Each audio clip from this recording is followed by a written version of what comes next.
Financial Express का article है, Indian economy से रिलेटेड न्यूज़ है। कह रहा है investment through P notes decline to ₹87,989 crore in January. SEBI ने एक डेटा रिलीज किया है और वो डेटा क्या कह रहा है कि भारत में पी नोट्स के माध्यम से जो इन्वेस्टमेंट होता है वो डिक्लाइन कर गया है। अब हम समझेंगे कि आखिर ये पी नोट्स क्या होता है, क्योंकि ये बहुत इंपॉर्टेंट है, इससे क्वेश्चन पूछा जा सकता है। सबसे पहले न्यूज़ क्या है, decline in investment through P notes. Context, SEBI ने इन्फॉर्म किया है इस बात को लेकर कि पी नोट्स से जो इन्वेस्टमेंट भारत में होता है वो डिक्लाइन कर रहा है। तो सबसे पहली न्यूज़ क्या है कि पी नोट्स के माध्यम से जो भारत में इन्वेस्टमेंट होता था वो डिक्लाइन कर रहा है। अब हम समझेंगे कि पी नोट्स क्या है, लेकिन उसके पहले हम ये समझ लें कि एफपीआई क्या है, और अब यहीं पर लगे हाथ हम एफडीआई भी समझ लेंगे। दोनों शब्द का मतलब क्या है, एफपीआई का मतलब है फॉरेन पोर्टफोलियो इन्वेस्टमेंट, एफडीआई का मतलब फॉरेन डायरेक्ट इन्वेस्टमेंट होता है। सबसे पहले हम ये समझ लें कि सामान्य शब्दों में समझे, फिर हम एकेडमिक लैंग्वेज अच्छे से देखेंगे। अगर हम समझें कि एफडीआई क्या है, देखिए अगर कोई विदेशी, फुल फॉर्म देखिए तो फॉरेन डायरेक्ट इन्वेस्टमेंट, प्रत्यक्ष विदेशी निवेश। अगर कोई फॉरेनर भारत में निवेश करे और अगर वो निवेश के माध्यम से किसी कंपनी के 10% या उससे अधिक शेयर परचेज करता है तो इसको बोलते हैं फॉरेन डायरेक्ट इन्वेस्टमेंट। यानी उस व्यक्ति की उस कंपनी में हिस्सेदारी हो जाती है अगर वो 10% या उससे अधिक शेयर खरीदता है। ऐसे निवेश को बोलते हैं एफडीआई। अब दूसरे प्रकृति का जो निवेश है उसको बोलते हैं एफपीआई, यानी फॉरेन पोर्टफोलियो इन्वेस्टमेंट। ये क्या है, अगर विदेश से कोई निवेश हो, फॉरेन से कोई निवेश हो और उस निवेश के माध्यम से किसी कंपनी के 10% से कम शेयर परचेज किए जाए तो उसको बोलेंगे फॉरेन पोर्टफोलियो इन्वेस्टमेंट। इससे बेसिकली जो एफपीआई का उद्देश्य होता है वो अनस्टेबल प्रकृति का होता है। जो भी एफपीआई निवेशक होते हैं वो किसी कंपनी में शेयर्स को देखते हैं कि मूल्य बढ़ रहा है तो लाभ कमाने के उद्देश्य से आते हैं, और जैसे ही उनको लगता है कि शेयर बेच के निकल जाना चाहिए फटाक से बेचकर भाग जाते हैं। प्रॉफिट उनका मुख्य उद्देश्य होता है, स्टेबिलिटी नहीं होती है, उनका उद्देश्य बहुत ज़्यादा रुकना नहीं होता है। अगर हम एफडीआई की बात करें तो एफडीआई बेसिकली बड़ा निवेश है, 10% या उससे अधिक। इसके माध्यम से क्या होता है, इसके माध्यम से ये होगा कि आपको कंपनी में हिस्सेदारी मिलेगी, फिर आपको डिविडेंड या लाभांश भी मिलेगा। तो ये दीर्घकालीन एक निवेश होता है एफडीआई। हमको देखना है एफपीआई। अब थोड़ी सी लैंग्वेज एकेडमिक देख लेते हैं। फॉरेन पोर्टफोलियो इन्वेस्टमेंट, एक टर्म याद रखिए, फॉरेन। फॉरेन का मतलब है कि विदेशी कोई निवेश करेगा। तो चलिए देखते हैं। Holding financial assets from a country outside of the investors own. Holding financial assets from a country outside of the investor own, यानी इसका मतलब क्या होता है कि किसी विदेशी देश में कोई एसेट को या फाइनेंशियल एसेट को अगर कोई होल्ड करता है, इसी को बोलते हैं एफपीआई। जैसे कोई अमेरिकी व्यक्ति अगर भारत में निवेश करे और भारत की कोई फाइनेंशियल एसेट को होल्ड करे तो उसी को बोलेंगे फॉरेन पोर्टफोलियो इन्वेस्टमेंट।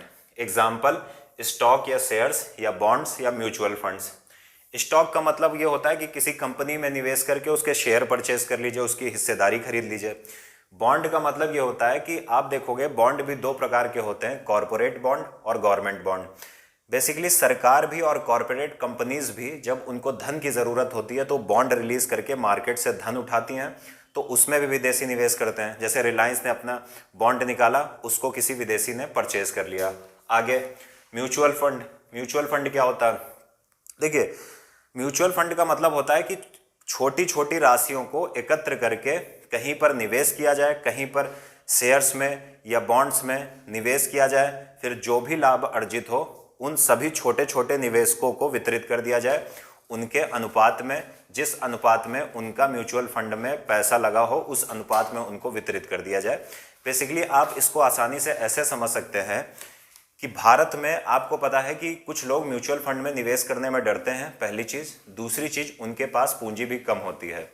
तो क्या होता है कि कोई थर्ड पार्टी अगर उन सब से पैसा इकट्ठा करे, छोटी छोटी पूंजी को इकट्ठा करके एक बड़ा पैसा इकट्ठा करे, उसके द्वारा किसी कंपनी के शेयर खरीदे, अगर शेयर परचेज करेगा तो उन शेयर का जो मैनेजमेंट होगा ये थर्ड पार्टी करेगी। उसके पश्चात उस शेयर से जो डिविडेंड या लाभांश होगा, उस लाभांश को जिन लोगों ने पैसा दिया है उसी रेशियो में उनको बांट दिया जाए, तो इसी को बोलते हैं म्यूचुअल फंड्स। आगे देखें तो बेसिकली फॉरेन पोर्टफोलियो इन्वेस्टमेंट क्या है कि किसी विदेशी देश में कोई फाइनेंशियल एसेट में कोई निवेश करना। वो फाइनेंशियल एसेट्स आपके स्टॉक या शेयर्स हो सकते हैं, बॉन्ड्स हो सकते हैं, साथ ही साथ म्यूचुअल फंड में भी पैसा लग सकता है। आगे देखें, one of the common ways for investors, ये निवेशकों के लिए एक सामान्य वे है या रास्ता है to participate in an overseas economy.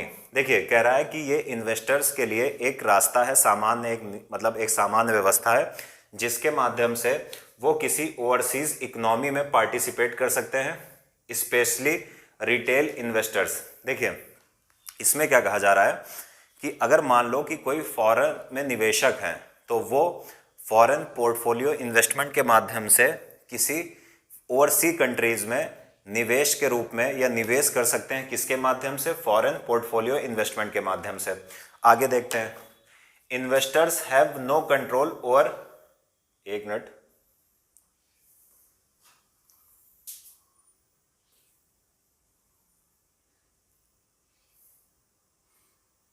देखिए आगे क्या कह रहा है, investors have no control over ventures और डायरेक्ट ओनरशिप ऑफ प्रॉपर्टी और a stake in a company. कह रहा है कि जो एफपीआई होता है, फॉरेन पोर्टफोलियो इन्वेस्टमेंट होता है, इसमें जो इन्वेस्टर होता है उसका कोई भी मालिकाना हक नहीं होता है। कहाँ पर? किसी भी प्रॉपर्टी में या वेंचर में। तो ये बात भी याद रखनी है कि एफडीआई में हक होता है क्योंकि 10% या उससे अधिक शेयर इन्वेस्टमेंट होता है, और एफपीआई में मालिकाना हक नहीं होता है। आगे देखें, अब फॉरेन पोर्टफोलियो इन्वेस्टमेंट हमने पढ़ लिया। अब एक छोटी सी लाइन देख लेते हैं, फॉरेन पोर्टफोलियो इन्वेस्टर्स कौन से होते हैं? नॉन रेजिडेंट, यानी वो भारत के रेजिडेंट तो है नहीं, नॉन रेजिडेंट किसी बाहरी देश के हैं। Invest in India, Indian securities, वो भारतीय प्रतिभूतियों में सिक्योरिटी में निवेश कर रहे हैं। सिक्योरिटी जैसे शेयर्स में निवेश कर सकते हैं, गवर्नमेंट बॉन्ड्स में निवेश कर सकते हैं, कॉरपोरेट बॉन्ड में निवेश कर सकते हैं। तो फॉरेन पोर्टफोलियो इन्वेस्टर कौन हुए कि कोई नॉन रेजिडेंट और वो भारत में निवेश करना चाहे, तो उसी को हम बोलते हैं फॉरेन पोर्टफोलियो इन्वेस्टर। तो उम्मीद है पहली चीज आपको समझ में आ गई है। अब हमारे लिए पी नोट समझना या पार्टिसिपेटरी नोट समझना बहुत आसान है। तो चलिए देखते हैं पी नोट का मतलब क्या है। देखिए पहली चीज है कि ऑफशोर डेरिवेटिव इंस्ट्रूमेंट है ये। इसका मतलब क्या हुआ? बेसिकली किसी विदेशी व्यक्ति के लिए या विदेशी इंस्टीट्यूशन या संस्था के लिए भारत में निवेश करने का आप देखोगे कि एक साधन है क्या? P note, issued by registered foreign portfolio investor. कह रहा है कि बेसिकली पी नोट जो है वो आपको कौन उसको रजिस्टर करता है? इसको बेसिकली कौन इशू करता है? Registered foreign portfolio investor. अब थोड़ा सा हमें समझना पड़ेगा इसका पूरा मामला। इसको ऐसे समझो, मान के चलते हैं कि भारत में securities and exchange board of India है, कोई फॉरेन पोर्टफोलियो इन्वेस्टर है, ठीक है ना, कोई फॉरेन पोर्टफोलियो इन्वेस्टर है और उसको अगर भारत में इन्वेस्ट करना है तो जरूरी है कि पहले सेबी के पास रजिस्ट्रेशन कराए वो। तो इस एफपीआई ने या फॉरेन पोर्टफोलियो इन्वेस्टर ने सेबी के पास रजिस्ट्रेशन करा लिया। जब उसने सेबी के पास रजिस्ट्रेशन करा लिया तो अब ये एफपीआई के पास क्या अधिकार होगा कि ये इंडियन शेयर्स को, स्टॉक्स को या फिर बॉन्ड्स को परचेस कर सकता है। कोई दिक्कत नहीं होगी। क्यों? क्योंकि इसने सेबी के पास रजिस्ट्रेशन करा लिया है, पहली चीज। अब मान लो कि किसी एफपीआई ने या फॉरेन पोर्टफोलियो इन्वेस्टर ने भारत में रिलायंस के कुछ शेयर खरीद लिए, मान के चलते हैं। अब क्या हुआ कि कुछ ऐसे व्यक्ति भी होंगे, मान लो ये फॉरेन पोर्टफोलियो इन्वेस्टर अमेरिका का था।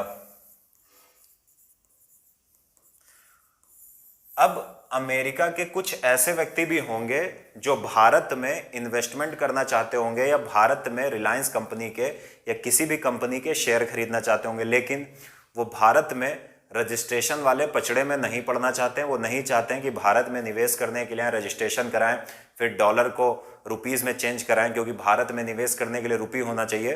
तो वो इन सब चीज़ों से दूर रहना चाहते हैं, उनका सेबी के पास कोई रजिस्ट्रेशन नहीं है। तो अब ये क्या करेंगे, ये बेसिकली अमेरिका का कोई व्यक्ति किसी अमेरिकन फॉरेन पोर्टफोलियो इन्वेस्टर के पास जाएगा, उससे कहेगा कि मुझे शेयर खरीदने हैं। तो ये क्या करेंगे, इस व्यक्ति से कहेंगे ठीक है तुम मुझे कुछ पैसा दो, मैं तुमको पी नोट दूंगा। पी नोट का मतलब पार्टिसिपेटरी नोट। अब ये जो व्यक्ति निवेशक है, इसने इस फॉरेन पोर्टफोलियो इन्वेस्टर को पैसा दिया, इसने क्या किया, इसको एक पार्टिसिपेटरी नोट दे दिया। अब ये पी नोट क्या है ये समझो, इसको ध्यान से समझिएगा। पी नोट क्या है? पी नोट का मतलब ये हुआ कि पहली चीज तो ये समझिए कि ये जो व्यक्ति है जिसको पार्टिसिपेटरी नोट मिला हुआ है, ये वाला पी नोट जिसको दिया गया है, बेसिकली वो भारत में शेयर्स का उसके पास कोई मालिकाना हक नहीं है, लेकिन उसने निवेश कर रखा है और इसको निवेश के कारण जो एफपीआई है, फॉरेन पोर्टफोलियो इन्वेस्टर, इसने एक पी नोट दे दिया है। अब क्या होगा कि अगर रिलायंस के शेयर के मूल्य में वृद्धि होगी तो इस व्यक्ति को जिसके पास पार्टिसिपेटरी नोट है, इसको फायदा होगा। तो ये क्या है, ये एक तरीका है, ये एक इंस्ट्रूमेंट है। पी नोट एक प्रकार का एक उपकरण है, इंस्ट्रूमेंट है, जिसके माध्यम से कोई विदेशी अगर भारत में या भारत की किसी कंपनी में निवेश करना चाहता है तो वो किसी फॉरेन पोर्टफोलियो इन्वेस्टर के पास जाएगा।